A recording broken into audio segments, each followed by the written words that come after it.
So ito nga, nagka-problema yung coin slot natin. Bumabara siya. Tapos minsan hindi siya nagke-credit yung hinulog na 5 piso. So bubuksan natin to guys. Check natin kung anong problema. Sa ganitong negosyo kasi guys, kailangan hands-on din kayo sa mga possible na maging sira ng coin slot or ng unit nyo. So ayan, binuksan ko siya. Wala akong idea kung paano to gumagana. Pero unti-unti ako nagkaka-idea kung paano siya gumagana. So ngayon, binaklas ko muna yung coin slot na 5 piso.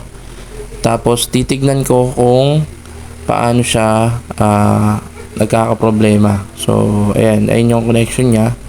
Dun yung board niya sa taas. So ayan. So ito yung coin slot nating 5. So ang iniisip ko dyan, umiipit siya or masikip siya. Kaya ang gagawin natin guys, luluwagan natin tong coin slot natin para hindi siya umipit. So kailangan mo lang luwagan yung mga tornilyo. Sa tingin ko yung mga tornilyo na yan, kailangan ng luwagan. So kuha ka lang ng screwdriver, yung maliit, para maano mo siya, maluwagan mo at di siya umipit. So ayun yung mga tornilyo niyan.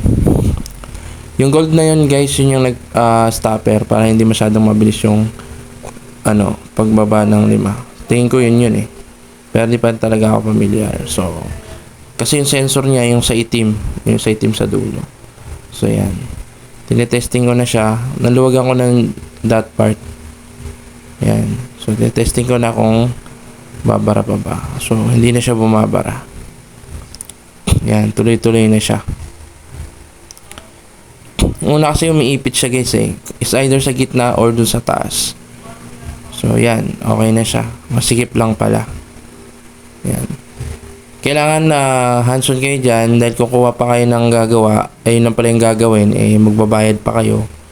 So sayang lang din yung pera. Kaya kailangan alamin nyo kung saan.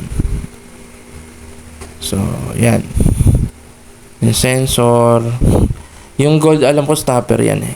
Okay na. So ito guys, ito naman yung board niya.